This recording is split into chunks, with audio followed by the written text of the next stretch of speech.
Нема да има рестартирање на топилницата во Велес доколку предвидената студија која што треба да биде изработена покажа дека тоа би имало негативно влијание врз здравјето на луѓето и животната средина. Ова е заклучокот на денешната средба помеѓу министерот за животна средина и просторно планирање Абдилаким Адеми и представниците на компанијата Метрутхем, која поднесе писмо за намерата за потенцијалното рестартирање на топилницата Велес. Доколку евентуално студијата покажува дека ќе има негативно влијание врз здравјето и врз околината, тие се подготвени истата одлука на Министерството, што конечната одлука на Министерството е да го почитува. Значи, било каква одлука која ќе биде заснована врз закони, процедури и врз студијата, ќе се почитува од сите засегнати страни.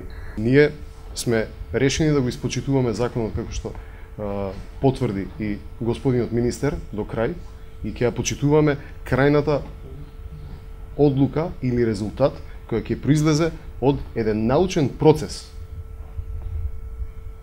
прикажан во студијата, каде што ќе бидат вклучени сите субјекти. Во тој процес ќе се испочитуваат пред се граѓаните на Велес и нивната волја. Билбилов информира дека засега проектот што е предложен преку писмото за известување за намери ја опфаќа постоечката локација како главна за рестартирање.